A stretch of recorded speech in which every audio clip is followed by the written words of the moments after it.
Yeah, what do you think about natural bodybuilding channel? Dancing's absolutely horrendous. I've been lifting for like a year and a half, and I feel like I know like, what, 4 times as much as you? Thanks for sharing. Yeah, you're welcome.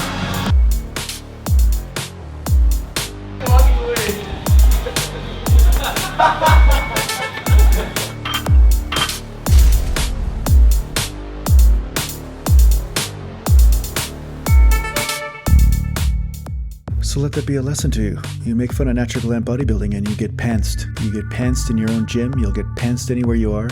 Maybe even in the middle of a Starbucks or a coffee shop or a restaurant. I don't care. I'll just pants you. Okay? So be careful what you comment down below, because I may come to your town and pants you publicly. Yeah, that's right.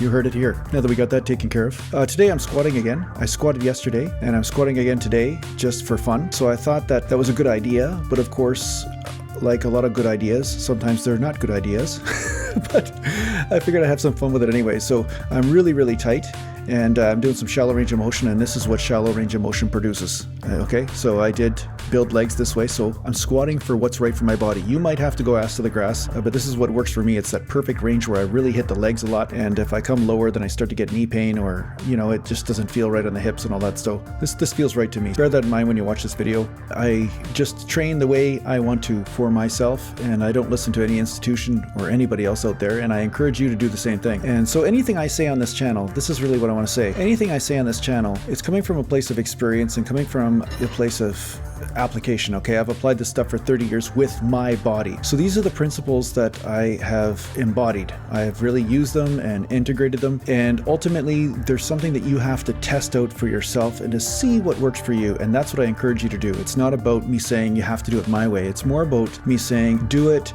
the way that works for you. So 100% I encourage you not to listen to experts.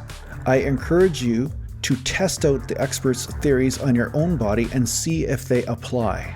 Okay, so that's the big thing a lot of people don't know, is that they think that everybody has the same exact body and that everything is supposed to work exactly the same for everyone, but ultimately it doesn't, and I'm really freeing you up from that institution, because the medical system is like this, and pharmaceutical industry is like this. There's a lot of industries that just forget about the individual, and they just want to kind of put a number on your head and say you're just like everybody else and this is what applies. And I'm saying, no, let's break that up and let's just really build a deeper relationship with your body, so that way your body will tell you. Your body becomes your guru. Your body becomes your teacher and teaches you what it needs. And I'm here just to show you some of the variables that you can play around with and see what you can come up with for your own type of training and your own type of training program and your own type of integration of these principles. Okay, so as you saw there, I was a little tighter today, so I only did a couple sets of 315 with squats, but I did about 4 sets of 225 just to warm up, just because it took that long just to get the blood flow going and just to make everything feel right. I end up having to widen my stance. So this is another thing you can do. If you notice you're bench pressing or you're squatting or you're shoulder pressing and something doesn't feel right, try widening your stance or narrowing it up. So just mess around with your stance. You don't stay the same just because that's what you read somewhere. That's the perfect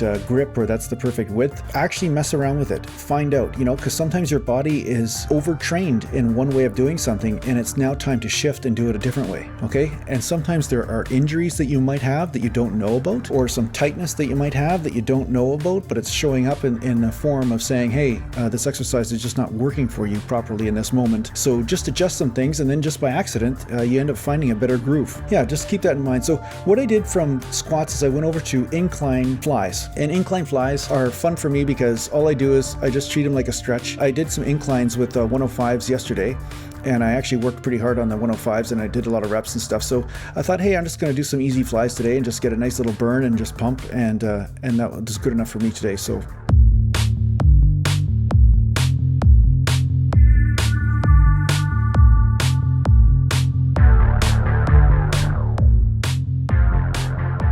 what I want to say is the reason why people get stuck in a structure, they get stuck in rules, of how to do something. It's because they are bullied into it. Because there's a measuring system out there that says if you don't do it this way, then somehow you are insignificant as a human being. Okay?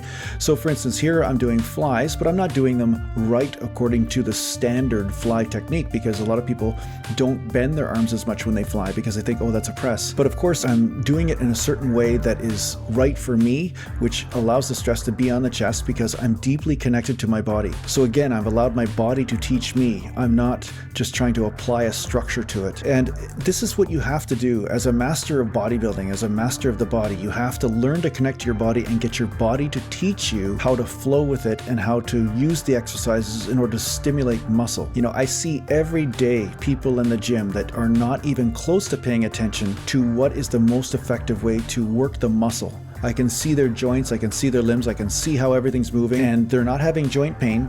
I even asked them, are you having joint pain? Is that why you're doing this exercise this way? And they're like, no, it's just the way I saw it in a book somewhere. So that's why they're training that way. So that's a great place to start. It's a great place to start, but at some point you have to take it to a deeper level of awareness, a deeper level of connection. So for instance, I saw a guy I know at the gym, training biceps. So I just told him, okay, listen, if you want to train biceps, keep the tension on the biceps rather than transferring from bicep to brachialis to this and that. And in the same thing with squat, when you come up all the way, now your stabilizer muscles in your lower back and your hips start to actually get fatigued, sometimes even before the legs do. Ultimately, you want to take your awareness to a point where you know and you can actually feel what muscles are actually fatiguing and take those muscles to absolute failure, so that way they are forced to adapt, okay? And it's only through a mind-muscle connection, only through your deeper connection to the body will you be aware of what muscles you're even working. It's kind of like coordination, really. I mean, it took you a little while, although you can't remember, but it took you a little while to feel your legs and start to learn how to walk. Well, bodybuilding can go deeper.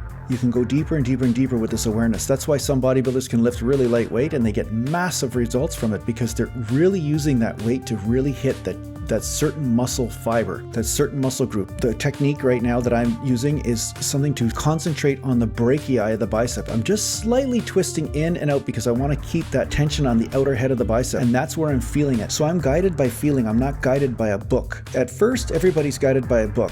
But at some point, you have to start being guided by the body, okay? So from book to body. And a lot of people now are watching people on the internet, okay? And somebody just asked me recently what I thought about this one guy's advice about something. The guy that was a supposed expert had never really looked like he had competed or even lifted weights his whole life, let alone be an expert in his body in any way, shape, or form. So the fact is, don't listen to experts, please. If you're going to listen to an expert, don't listen to an expert that has never done anything in their field that they're claiming to be an expert in. I mean, if somebody has never driven a car and then they're going to instruct you on how to be a race car driver, it would be kind of stupid for you to take advice from them. It's the same with bodybuilding. If somebody's never done anything in bodybuilding, they've never won a show, or they've never helped somebody else win a show or look great, they've never helped somebody else lose body fat or gain muscle, then please don't listen to them, because they're just people trying to give you false advice. And then sometimes it's good just not to take this stuff seriously. So here I am doing some tricep press downs, and I'm harassing a few of the guys in the gym, a few guys that show up here all the time. We always talk and stuff. So sometimes I'm going into the burn and then telling jokes at the same time. There he is, Mr. Short Shorts. Oh, that's Jason Gallant from 1997 right there. Jason Gallant from 1997 right there. Oh, so you guys just hate on me because I got legs, right? You guys just got legs, man. Look at this fucking thing. Well, that's enough of that. But anyway, yeah, the guys are pretty good at the gym. So sometimes when I finish up my workout, then some conversations ensue while I'm training. I was just making fun of a guy for wearing shorts where you could actually see his legs, because before the board shorts came in, we used to wear shorter shorts in the 80s and 90s, to show off the leg development. And now everything's gone long again. But this guy was wearing shorter shorts, so I had to take the opportunity to tell him he's like a flashback. It's almost like seeing myself from 1997 right there. So anyway, from tricep training, I went on to some calf training, just 3 or 4 sets of calf raises, and I'm going to show you what I do in order to get calf development, okay? So I do leg press type calf raises, which stretches the gastrocnemius quite a bit. Sometimes I'll do that exercise, and then sometimes I'll just do standing calf raises with little jumping in between, see? So watch, I know it looks stupid. You look like an idiot, basically like you're trying to be a bunny rabbit or something like that. But it really does help pull, some of the muscle fibers in the calf in order to actually break them down. For, some instructional purposes here, I'll tell you, like when I do a calf raise, I don't lower the weight so much that I rest on the Achilles tendon. I think this is actually really stupid, although some people do it and they swear it works. But if you start getting pain in your, right behind your heel, you know, right in the Achilles tendon, if you start feeling a pull in there, that means you're going down too low. So don't do that, and keep your legs slightly bent when you do the calf raise. And you don't have to use extremely heavy weight, and you don't need to jump extremely high in order to actually get the development, okay? So just bear that in mind when you're doing calf raises and you're training calves. But doing little jumps in between sets is a really effective way to hit a deeper level of failure in the calves. So anyway, thanks for watching. I hope that helps, and make sure you share my stuff, and you can visit me at naturalgallantbodybuilding.com, and take care for now.